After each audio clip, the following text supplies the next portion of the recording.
Hello students, welcome to education academy. Myself Nisha Kumari. आज हम लोग स्पार्क 2021 का नेक्स्ट वीडियो पढ़ेंगे, जिसमें हम लोग कंटिन्यू करेंगे metals and non metals chapter. Okay, पिछले लेक्चर में जो है हम लोग इस चैप्टर का फिजिकल प्रॉपर्टीज पढ़ लिए थे और केमिकल प्रॉपर्टीज जो है स्टार्ट किए थे। तो इस लेक्चर में जो है हम लोग केमिकल प्रॉपर्टीज को कंटिन्यू करेंगे। ओके, तो चलिए फिर ये लेक्चर स्टार्ट करते हैं। तो नेक्स्ट है हम लोग का रिएक्शन विथ वाटर। ओके, तो हम लोग क्या कर रहे हैं, मेटल को जो है वाटर के साथ रिएक्शन करवा रहे हैं।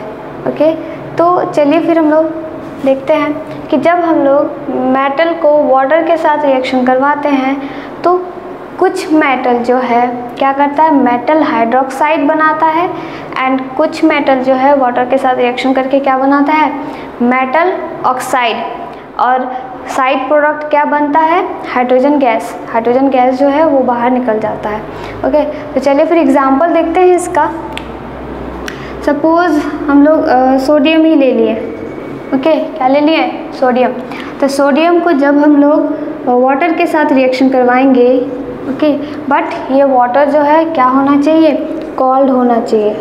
ओके, कोल्ड वाटर के साथ हम लोग रिएक्शन करवाएंगे, तब ये रिएक्शन करेगा और क्या बना लेगा, मेटल हाइड्रोक्साइड। क्या बना लेगा, सोडियम हाइड्रोक्साइड। और हाइड्रोजन गैस क्या हो जाएगा, बाहर निकल जाएगा। ओके, तो सोडियम हाइड्रोक्साइड का फॉर्मूला क्या हो जाएगा, NaOH। ओके, क्या हो जाएगा, सोडियम हाइड्रोक्साइड। उसी तरीके से पहले देखिए कि ये बैलेंस है या नहीं है। इधर हाइड्रोजन 2 है, इधर हाइड्रोजन कितना है, 3 है। तो यहाँ पे हम लोग क्या कर लेंगे, इसको पहले अच्छे से लिख लेते हैं। यहाँ पे हम लोग NaOH, इसका नाम हो गया सोडियम हाइड्रोक्साइड। ओके, अब चलिए फिर बैलेंस करते हैं। इधर सोडियम कितना है, एगो, फिर इधर 1 है। ओके, तो सोडियम तो बैलेंस है। अब हम लोग सबसे पहले हाइड्रोजन और ऑक्सीजन को बैलेंस करना रहता है। तो हाइड्रोजन को देखिए, यहाँ पे जो है हाइड्रोजन कितना है, 2 है, और इधर 3 है। तो हम लोग क्या करेंगे, यहाँ पे 2 से इंटू कर देंगे। 2 से अगर मल्टीप्लाई कर दिए तो क्या हो गया, हाइड्रोजन कितना हो गया, ये 2 सबसे मल्टीपल में है, ठीक है, सबसे गुना में है यहाँ पे। तो 2 जो है 2 Na है, 2 ऑक्सीजन है, 2 कितना है, हाइड्रोजन है। तो टोटल हो गया 4 हाइड्रोजन। तो इधर हमको 4 करने के लिए यहाँ पे 2 देना पड़ेगा। तो हाइड्रोजन कितना हो गया, ये दोनों मल्टीप्लाई होता है। ओके, तो 2H2 यहाँ पे हाइड्रोजन 2 है, पहले से 2 इंटू होके कितना हो गया, 4।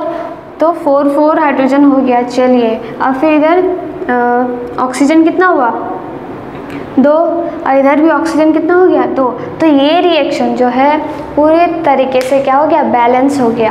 ओके, अब चलिए फिर नहीं, यहाँ पे और एक होगा सोडियम। ओके, सोडियम भी तो इधर 2 है, इधर भी तो 2 देना पड़ेगा। समझ में आया कैसे बैलेंस किए, पहले हाइड्रोजन को बैलेंस किए, फिर ऑक्सीजन भी बैलेंस हो गया, उसके बाद फिर सोडियम को बैलेंस किए। बैलेंस, बिना बैलेंस का जो है रिएक्शन गलत कहलाएगा। ओके, तो बैलेंस करना बहुत ज़रूरी है। अभी फ़िलहाल आप लोगों को क्लास में नहीं है, ये वाला जो है बैलेंसिंग जो है 9 क्लास में आएगा। ओके, तो इसमें ज़्यादा टेंशन लेने का बात नहीं है। फिर नेक्स्ट एग्जाम्पल हम लोग ले रहे हैं, बोलिए कोई भी एग्जाम्पल बोलिए। अच्छा ठीक है, चलिए फिर हम लोग मैग्नीशियम ही ले रहे हैं। तो मैग्नीशियम को जब हम लोग H2O के साथ रिएक्शन करवाएंगे, और ये कब रिएक्शन करेगा, ये जब बॉइल्ड वाटर रहेगा, बॉइलिंग वाटर। कैसा, बॉइलिंग वाटर। ओके, तब ये रिएक्शन करके क्या बना लेता है, metal oxide, MgO plus H2 बाहर। इसका नाम क्या हो गया, मैग्नीशियम ऑक्साइड। तो अब तो थोड़ा थोड़ा आप लोगों को समझ में आ ही रहा होगा कि कैसे कैसे हम लोग रिएक्शन करवा रहे हैं। सिंपल, ये जो बॉक्स में लिख रहे हैं ये चीज़ आप लोग को अच्छे से याद रखनी होगी, ताकि जो है आप लोग को अगर एग्जाम्पल याद भी ना रहे तो एग्ज़ाम में जो है आसानी से ये वाला बॉक्स याद है तो आप लोग अपने से बना के लिख सकते हैं कि कब किसके साथ रिएक्शन करके क्या बनाता है। ओके, तो ये था हम लोग का रिएक्शन विथ वाटर। मेटल को कोई मेटल मेटल ऑक्साइड बनाता है और कोई मेटल मेटल हाइड्रोक्साइड बनाता है और साइड प्रोडक्ट क्या निकलता है, हाइड्रोजन गैस। ओके, अब लोग नेक्स्ट बढ़ रहे हैं रिएक्शन विथ एसिड। अब हम लोग को क्या करना है कि मेटल और नॉन मेटल को क्या करना है, रिएक्शन करना है किसके साथ, एसिड के साथ। तो मेटल को अगर एसिड के साथ रिएक्शन करवाते हैं तो क्या बना लेता है, salt plus hydrogen gas side product में बन जाता है, बाहर निकल जाता है। ओके, तो पहले ये बताइए आप लोग कितने टाइप का एसिड होता है। ओके, बोलिए। HCl। ओके, इसका नाम क्या है, हाइड्रोक्लोरिक एसिड, हाइड्रोक्लोरिक एसिड। फिर होता है, क्या होता है, H2SO4 सल्फ्यूरिक एसिड। फिर होता है HNO3। ठीक है, इसका नाम क्या है पता है आप लोगों को, इसका नाम होता है नाइट्रिक एसिड। क्या होता है, नाइट्रिक एसिड।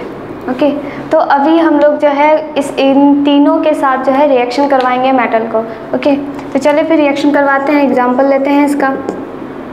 पहला वाला हम लोग कुछ भी बोलिए, कुछ भी ले लेते हैं। चलिए, सोडियम ले लिए। ओके, मेटल को जो है हम लोग HCl के साथ रिएक्शन करवा रहे हैं। किसके साथ कर रहे हैं, HCl के साथ। HCl जो है हम लोग क्या करते हैं, डाइल्यूट लेते हैं। डाइल्यूट मतलब कि जिसमें हम लोग वाटर मिक्सिंग रहेगा। तो Na को जब हम लोग HCl के साथ रिएक्शन करवाएंगे तो क्या करता है, इसमें क्या कैसे होता है रिएक्शन कि ये जो मेटल है यहाँ पे जो ये हाइड्रोजन होता है उसको क्या कर देता है, रिप्लेस कर देता है। ओके, और वहाँ पे जाके वो बैठ जाता है। तो यहाँ पे क्या बना लेगा ये, तो क्या बना लेगा ये NaCl plus hydrogen gas. Hydrogen gas क्या हो गया, साइड प्रोडक्ट में बन गया। और भी एग्जांपल ले सकते हैं, जैसे मान लीजिए कि हम लोग Na लिए, ठीक है, मेटल जो है Na लिए, सोडियम ही लिए, कुछ दूसरा एसिड ले लेते हैं H2SO4। तो सल्फ्यूरिक एसिड के साथ रिएक्शन कैसा करेगा, सिंपल वैसे ही है एकदम। क्या करना है इसमें कि सोडियम जो है हाइड्रोजन को क्या कर देगा, रिप्लेस कर देगा। रिप्लेस कर दिया तो ये बाहर चला गया। ओके, और उसके जगह पे ये क्या कर जाएगा, बैठ जाएगा। तो क्या बना लेगा यहाँ पे Na2SO4 और इसका नाम क्या हो जाएगा, सोडियम सल्फेट। क्या नाम हो गया, सोडियम सल्फेट। और इसका नाम क्या हो गया था, sodium chloride. Okay, sodium sulphate, sodium chloride. तो इसी तरीके से जो है हम लोग क्या कर सकते हैं, रिएक्शन करवा सकते हैं।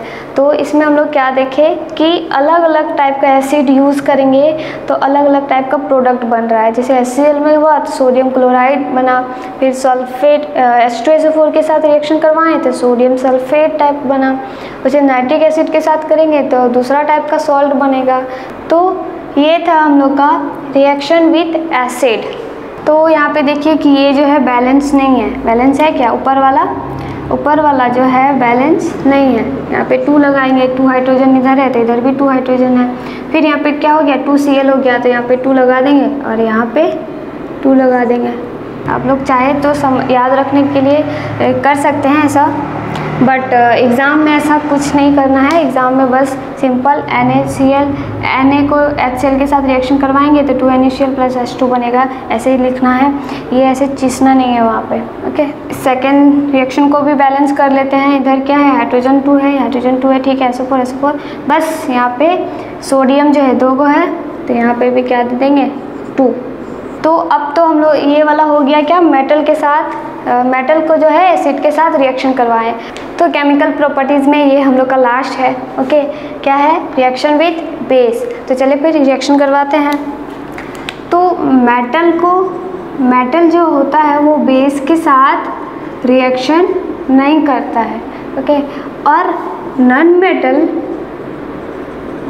मेटल जो है बेस के साथ रिएक्शन तो करता है, बट क्या होता है इसमें, कॉम्प्लेक्स बनता है। कॉम्प्लेक्स बोले तो कि कॉम्प्लेक्स टाइप का प्रोडक्ट बनता है, जो कि अभी आप लोगों को पढ़ना नहीं है। ओके, तो बस इतना याद रखिए कि बेस जो है मेटल के साथ रिएक्शन नहीं करता है, और नॉन मेटल जो है बेस के साथ रिएक्शन करता है, बट जो है वो कॉम्प्लेक्स बनाता है।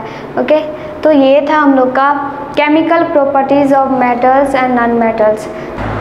तो अब हम लोग पढ़ने जा रहे हैं डिस्प्लेसमेंट रिएक्शन। तो नेम से कुछ आइडिया लग रहा होगा आप लोगों को कि क्या है ये डिस्प्लेसमेंट रिएक्शन, मतलब कोई भी चीज़ को क्या किया जा रहा है, इसमें डिस्प्लेस किया जा रहा है, और कौन किसको कर रहा है वो देखते हैं। इसमें क्या होता है कि जो मोर रिएक्टिव होता है, मोर रिएक्टिव एलिमेंट, वो जो है लेस रिएक्टिव एलिमेंट को क्या करेगा, डिस्प्लेस करेगा। ओके, वहाँ से रिप्लेस करेगा, वहाँ से हटाएगा, और वो वहाँ जाके खुद बैठ जाएगा। तो यही है हम लोग का डिस्प्लेसमेंट रिएक्शन। ओके, तो चलिए फिर एग्जाम्पल से समझते हैं इसको। इसका एग्जाम्पल जैसे हम लोग ले लिए KBr।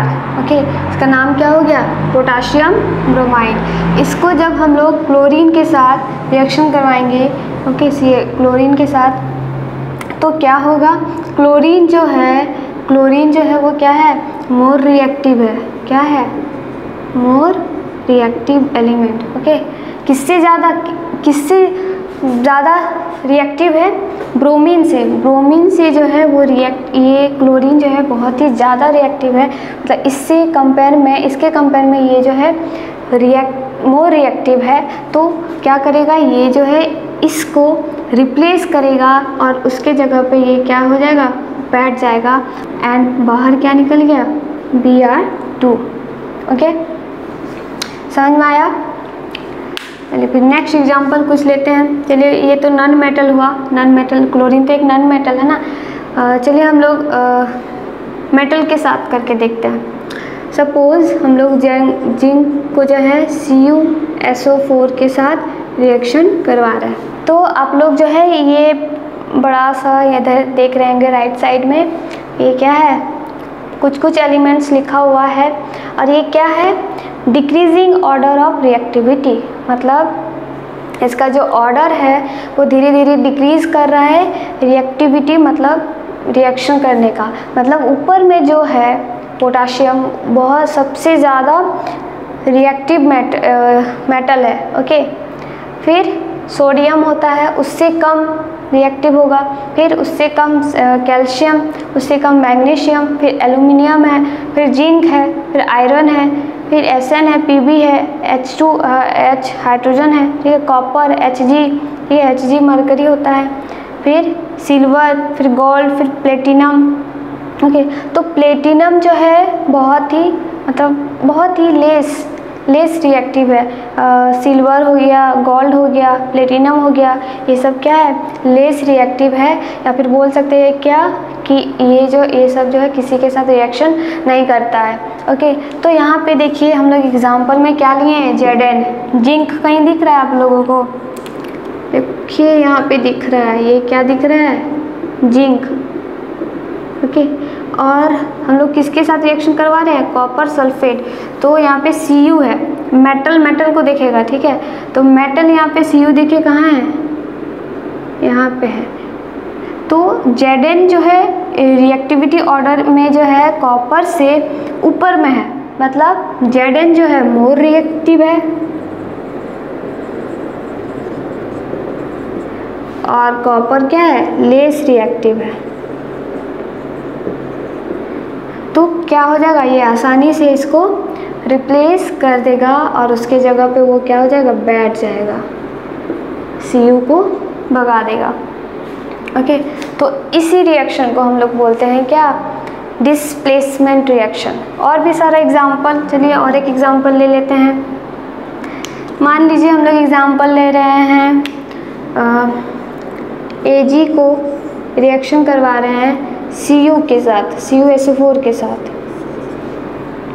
तो Ag देखिए यहाँ पे रिएक्टिविटी ऑर्डर में देखिए कि Ag कहाँ है, नीचे यहाँ पे, और Cu क्या कहाँ है, यहाँ पे, मतलब Ag लेस रिएक्टिव है और Cu क्या है, मोर रिएक्टिव है। तो ये जो है इसके साथ ये इसको रिप्लेस नहीं कर पाएगा, मतलब ये रिएक्शन जो है होगा ही नहीं। ये रिएक्शन क्या होगा, होगा ही नहीं, रिएक्शन करेगा ही नहीं, क्योंकि ये लेस रिएक्टिव है और ये मोर रिएक्टिव है। सपोज और एक एग्जांपल ले लेते हैं कुछ, ठीक है। तो नेक्स्ट एग्जांपल हम लोग ले रहे हैं कि Zn को MgSO4 के साथ रिएक्शन करवा रहे हैं, ओके। तो क्या बनाएगा वो देख लेते हैं। तो Zn देखिए यहाँ पे है और मैग्नीशियम कहाँ है, ऊपर में। तो Zn जो है वो क्या है, लेस रिएक्टिव है, क्या है, लेस रिएक्टिव है। और ऊपर वाला, ऊपर में Mg जो है Zn से ज़्यादा रिएक्टिव है, मोर रिएक्टिव है। तो ये जो Zn है इसको निकाल पाएगा क्या, नहीं निकाल पाएगा, तो ये भी रिएक्शन जो है नहीं होगा, ओके। तो इसी तरीके से जो है डिस्प्लेसमेंट रिएक्शन करना है, ओके। तो ये था डिस्प्लेसमेंट रिएक्शन। तो अब हम लोग नेक्स्ट पढ़ेंगे, ये लास्ट टॉपिक है इस चैप्टर का, okay, uses of metals, alloys and non metals.